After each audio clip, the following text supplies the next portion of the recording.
Hello everyone. आप सब कैसे हैं? आप सभी का स्वागत है स्किल यात्रा में। और आज हम लोग यूपी होमगार्ड के मॉडल पेपर 2 हल करने वाले हैं। वीडियो बड़ा होने के कारण केवल इस सेशन में 50 ही क्वेश्चन रखे गए हैं, तो इसको पार्ट 1 और पार्ट 2 करके हम लोग हल करेंगे। आपके कितने प्रश्न सही हो रहे हैं कमेंट बॉक्स में लास्ट में बताइएगा। एक एक क्वेश्चन ईमानदारी से करते चलिएगा और वीडियो को लाइक जरूर कर दें। पहला प्रश्न है कि भारत में जो पाषाणकालीन शिला चित्रकारी कहाँ पाई जाती है? ध्यान रखना, पहला क्वेश्चन अगले प्रैक्टिस सेट में मिला था। पाषाण काल को कितने कितने पाषाण कालों में बांटा गया था। यहाँ मिल गया भारत में जो पाषाणकालीन शिला चित्रकारी है कहाँ पाई जाती है। तो ध्यान दे रखना, सबसे पहले जो चित्रकारी मिलती है पाषाण काल की वो कहाँ मिलती है? ऑप्शन दिया है नालंदा, एलिफेंटा, बाघ गुफाएं और भीमबेटका। तो जो पहली चित्रकारी मिली थी, ध्यान रखना है, आदिमानव का या पाषाण काल का, वो भीमबेटका में मिला था। और कहाँ पे है? मध्य प्रदेश में। तो भीमबेटका में पहले आदिमानव की चित्रकारी या पूरा पाषाणकालीन या पाषाणकालीन कह सकता है चित्रकारी मिली थी। अगला प्रश्न है कि जैन धर्म में जैन शब्द संस्कृत शब्द जीन से बना है। एक क्वेश्चन यही याद रखना है कि जो जैन शब्द है जीन से बना है गया है, जिसका अर्थ क्या होता है? जिसमें सभी मानवीय भावावेशों पर विजय प्राप्त कर लियो। क्वेश्चन खूब घुमाया हुआ है। जीन का ही मतलब होता है विजेता, यानी किसी भी चीज का विजेता हो, यानी जीन पे क्या कर ले? विजय पा ले। किसमें? प्रेम, द्वेष, सुख, दुख, इन सब में जो भी क्या है, राग, तृष्णा, जिसमें भी है इसमें मुक्त हो जाए, यानी जीत ले, उसी को क्या कहेंगे? जिन कहेंगे। तो right answer option number A, विजेता। तीसरा प्रश्न है कि लगभग 261 ईसा पूर्व किस मौर्य सम्राट ने कलिंग को जीतने के लिए सैन्य अभियान का नेतृत्व किया था? देखिए, 261 ईसा पूर्व की बात कर रहे हैं, तो कौन था? ऑप्शन दिया चंद्रगुप्त मौर्य, बृहद्रथ, अशोक, बिंदुसार। राइट आंसर है अशोक। अपने जो राज्यभिषेक हुआ था, राज्यभिषेक के 8वें वर्ष उसने कलिंग पर युद्ध के लिए गया था। उसमें इतना मानव और अन्य चीजों की क्षति हुई कि उसके बाद उन्होंने कभी भी युद्ध न करने का निर्णय लिया और बौद्ध धर्म अपना लिया। ठीक है, तो उस समय पूछता है कि सबसे ज्यादा ये भी क्वेश्चन पूछा हुआ कि कलिंग जो है उस समय वहां का राजा कौन था? तो नंद राज था। वहां का जो शासक था नंद राज था। इसलिए वहां पे जो किया था कलिंग युद्ध, तो 261 ईसा पूर्व याद रखना है कलिंग का युद्ध हुआ था। चौथा प्रश्न है कि उत्तर प्रदेश में महिलाओं के लिए 24x7 आपातकालीन हेल्पलाइन नंबर कौन सा है? ध्यान रखना है कि 24x7 यानी 24 घंटा सातों दिन महिलाओं के लिए आपातकालीन। आपातकालीन कौन कौन है? ऑप्शन लिखा है 100, 112, 181, 10, 90। बिना सोचे क्वेश्चन नहीं मारना, सीधे आप मार देंगे 10, 90 महिलाओं के लिए बात किया है तो नहीं। देखिए 10, 90 जो है वुमेन वुमेन हेल्पलाइन नंबर है। हेल्पलाइन नंबर महिलाओं को सुरक्षा के लिए, आपातकालीन नहीं, सुरक्षा के लिए कोई छेड़खानी हो, कोई चीजें हो तो उसके लिए 10-90 डायल करें। 100 के स्थान पर 112 आ गया, यानी पुलिस, अग्निशामक यानी फायर ब्रिगेड, इन सब के लिए 112 आपातकालीन ये भी सुविधा है। लेकिन जो आपातकालीन महिलाओं के लिए आपातकालीन का मतलब ये है कि किसी भी परिस्थितियों में, तो उसमें 181 है। ध्यान रखना क्या है? 181 है महिलाओं के लिए। जैसे मेडिकल, कानूनी या कोई भी सुविधाएं 181 पे सारी प्रावधान उनके रखे गए हैं। तो राइट आंसर है ऑप्शन नंबर सी, 181। ठीक है, अगला प्रश्न है प्रसिद्ध संस्कृत नाटक स्वप्नवासवदत्तम किसने लिखा है? ध्यान रखना किसने लिखा है। ऑप्शन लिखा है जयदेव, कालिदास, शूद्रक और भास। तो राइट आंसर क्या है? जो राइट आंसर है वो है भास कवि ने क्या लिखा था? स्वप्नवास वदतम। ठीक है। छठवां क्वेश्चन है मीनाक्षी मंदिर कहाँ पर स्थित है? तो मीनाक्षी मंदिर ऑप्शन दिया तमिलनाडु, राजस्थान, महाराष्ट्र, पंजाब। तो राइट आंसर क्या है? तमिलनाडु। 14वीं शताब्दी के दौरान भारत में कितने सोने व चांदी के नियमित मुद्राओं के स्थान पर सस्ती धातुओं के निर्मित सांकेतिक मुद्रा, जिसको कहते हैं टोकन करेंसी, यानी एक सांकेतिक मुद्रा जारी करने का किसने किया था? फिरोज शाह तुगलक, मोहम्मद बिन तुगलक, जलालुद्दीन खिलजी या अलाउद्दीन खिलजी। किसने किया था? देखिए, सोने का, चांदी का, और इसके जगह एक टोकन मुद्रा किया था, कामन मुद्रा। इन सब की वैल्यू बराबर थी और ये नीति फेल हो गई थी। ये था मोहम्मद बिन तुगलक का। 8वां प्रश्न है कनौज की लड़ाई में शेरशाह सूरी द्वारा हुमायूं को में पराजित किया गया था। हुमायूं को जब कनौज की लड़ाई हुई थी, शेरशाह सूरी विजयी हुआ था और हुमायूं की हार हुई थी। और यही पूछ रहा है कि किस सन में हुआ था? तो 1540 में होता है कनौज का युद्ध। और उस कनौज के युद्ध में हुमायूं पूरी तरह जान बचा के भाग गया था। मध्यकालीन भारत के दौरान लिखी गई किताब गीत गोविंदम लेखक कौन है? जो मध्यकालीन में लिखा गया था गीत गोविंद, ध्यान देना यूपी पुलिस में क्वेश्चन पूछ चुका है। गीत गोविंद किसने लिखा था? तो ध्यान रखना, right answer option number D, Jaydev की ये रचना है गीत गोविंदम या गीत गोविंद। सिख धर्म के पहले गुरु कौन थे? जो सिख धर्म के पहले गुरु थे, श्री गुरु नानक देव। नानक देव ने सिख धर्म को स्टार्ट किया था। तो Shri Guru Nanak Dev, right answer option number C. Video को शेयर करते रहिए, आंसर को कमेंट करते रहिए। जो आंसर है पहले ही कमेंट कर दीजिए बताने से पहले। सीधे लिखना है। अगर मान लीजिए 11 नंबर क्वेश्चन है, 11 के सामने जो भी ABCD बनता है, ERCB जो भी बने ये बता देना। स्वतंत्रता से पूर्व भारत में गरीबी की अवधारणा पर चर्चा करने वाले प्रथम व्यक्ति कौन थे? यानी भारत की जो स्वतंत्र हुआ और स्वतंत्रता से पहले गरीबी की अवधारणा या गरीबी का आकलन करने वाले कौन थे? तो ध्यान रखना है ऑप्शन नंबर डी, दादा भाई नौरोजी। इन्होंने पहली बार गरीबी की अवधारणा यानी गरीबी की परिभाषित किया था। ठीक है। महात्मा गांधी ने दक्षिण अफ्रीका में कौन सा अखबार शुरू किया था? गांधी जी द्वारा दक्षिण अफ्रीका में अखबार कौन सा था? इंडियन ओपिनियन था या नेशनल हेराल्ड था या इंडियन सोशियोलॉजिस्ट था या कॉमनवेल्थ था? आपको बताना, तो ध्यान देना, इंडियन ओपिनियन। इंडियन की क्या राय है, इंडियन की क्या स्थिति है, ये सारी चीजें उसमें लिखा होता था। तो राइट आंसर है इंडियन ओपिनियन। हरिजन सेवक संघ की स्थापना अस्पृश्यता नामक बुराई के उन्मूलन के प्रयोजनार्थ 1932 में किसके द्वारा की गई थी? तो ध्यान देना, राइट आंसर क्या है? किसने किया था? हरिजन सेवक संघ, महात्मा गांधी जी ने।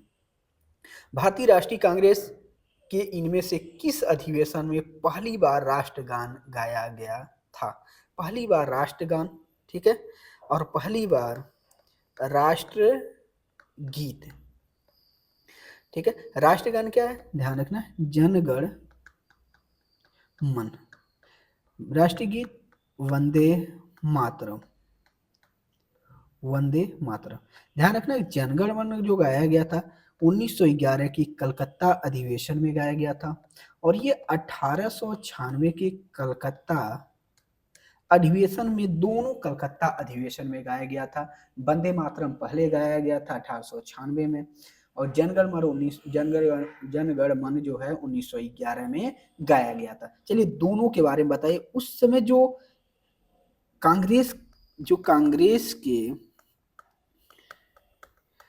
कांग्रेस के अध्यक्ष थे कौन थे? जब वंदे मातरम गाया गया तब कौन थे और जब जनगण मन गाया गया था तब कौन थे? इसका जवाब कमेंट बॉक्स में लिख दीजिए। 15वां क्वेश्चन है माइकल ओ डायर की हत्या किस क्रांतिकारी ने की थी? जनरल ओडायर ने जलियांवाला बाग हत्याकांड में गोली चलाने का आदेश दिया था। उसी के बदला लेने के लिए किसने उसे मारा था, किसने उसकी हत्या कर दी थी? तो राइट आंसर उधम सिंह। किसने 21 अक्टूबर 1943 को आजाद हिंद की अस्थायी सरकार की गठन की घोषणा की? वीर सावरकर, बी आर दास, सरदार वल्लभ भाई पटेल या सुभाष चंद्र बोस? तो आजाद हिंद फौज की अस्थायी संरचना सुभाष चंद्र बोस। भारत में किस प्रकार की सरकार है? राजतंत्रीय सरकार, संप्रदायवादी सरकार या संसदीय सरकार या अल्पतंत्रीय सरकार? ठीक है, तो भारत में इस समय भ्रष्टाचार सरकार है। ठीक है, राजतंत्रीय है, संप्रदायी है, संसदीय है, ये तो अब तो प्रेजेंट टाइम में बहुत सब मिल रहे हैं इसमें। संसदीय तो छोड़ ही दीजिए, एक तरह से राजतंत्रीय है, एक तरह संप्रदायी भी है। ठीक है, लेकिन जो किताब में है, जो राइट आंसर होना चाहिए वो क्या होगा? हम लोग यहाँ जो है संसदीय। भारतीय संविधान की निम्न में से किस अनुसूची में 22 भाषाओं का उल्लेख मिलता है? तो किस अनुसूची में? 8वीं अनुसूची में कुल 22 भाषाओं का क्या मिलता है? उल्लेख मिलता है। भारतीय संविधान के किस संशोधन द्वारा संपत्ति के अधिकार को मौलिक अधिकार से हटा दिया गया था? बार बार एक क्वेश्चन बताया गया। 44वां संविधान संशोधन था 1978 में, और संपत्ति के अधिकार को, जो संपत्ति का अधिकार था, इसको कानूनी अधिकार बना दिया गया, और ये था अनुच्छेद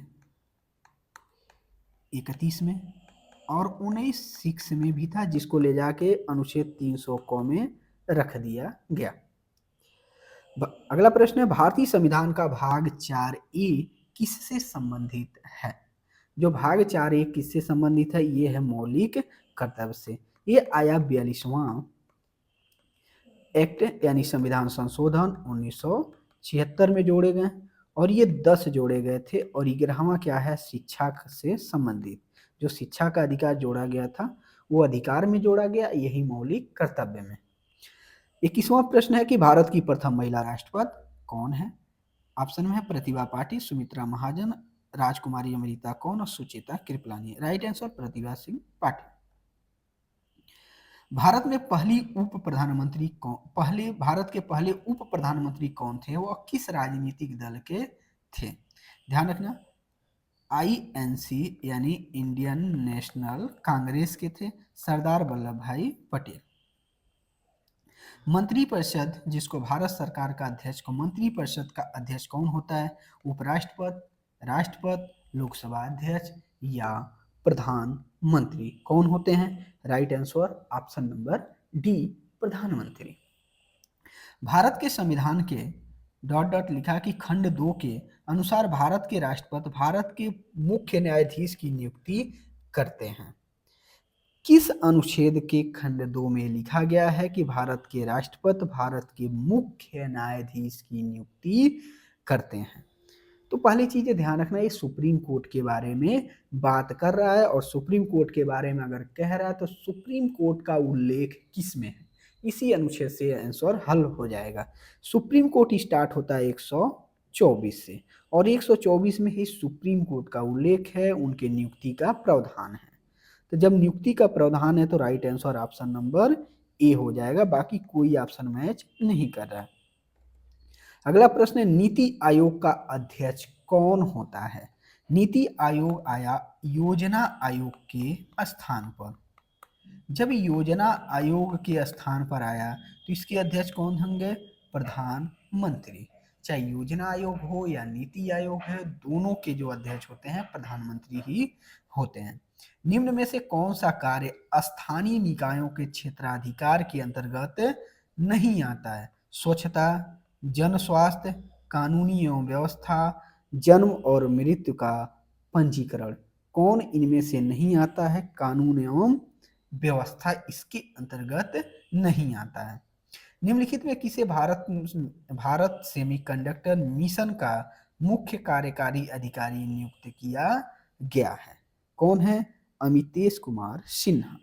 हमारे सौर मंडल का सबसे छोटा ग्रह कौन सा है? ठीक है, सबसे छोटा कौन है? बुध ग्रह है, और सूर्य से सबसे नजदीकी ग्रह है। निम्न में से कौन सा सेल का उदाहरण नहीं है? एस्फॉल्ट, सिस्ट, ग्रेनाइट या बेसाल्ट? कौन है? एस्फॉल्ट। वायुमंडल की समताप मंडल परत में ओजोन क्षय निम्नलिखित में से किसके लिए उत्तरदायी है? जो समताप मंडल में परत ओजोन का क्षय होता है वो किसके लिए उत्तरदायी है?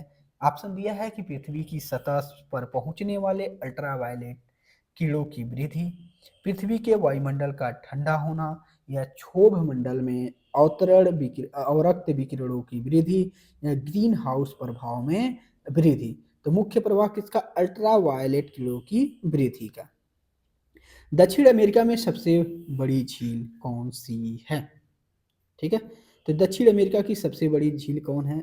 लिखा है झील पूपो, झील टीटीकाका, वेलेसिया या झील जेनिन। राइट आंसर का है टीटीकाका। चलिए बताइए टीटीकाका झील है कहाँ, किस देश में है? क्षेत्रफल की दृष्टि से विश्व का छठा सबसे बड़ा देश कौन है?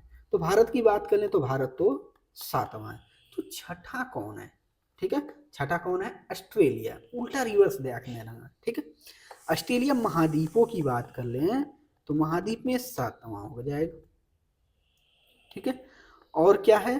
देश की बात में करें क्षेत्रफल के आधार पर तो छठा हो जाएगा और भारत क्या हो जाता है? 7वां। 33 नंबर क्वेश्चन है ब्राजील में कॉफी के बागानों को किस नाम से जाना जाता है? तो सीधे सीधे रट लेना, फजेंडा के नाम से जाना जाता है। रेड क्लिफ रेखा किन दो देशों के बीच अंतरराष्ट्रीय सीमा रेखा है? Red Cliff. ठीक, भारत और बांग्लादेश के बीच में क्या है? Zero line. Zero line.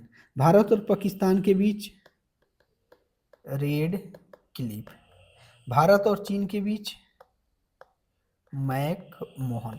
तो रेड क्लिफ किसके है? भारत और पाकिस्तान के बीच में है। भारत का सबसे पूर्वी राज्य कौन सा है? अरुणाचल प्रदेश, असम, मिजोरम या मणिपुर?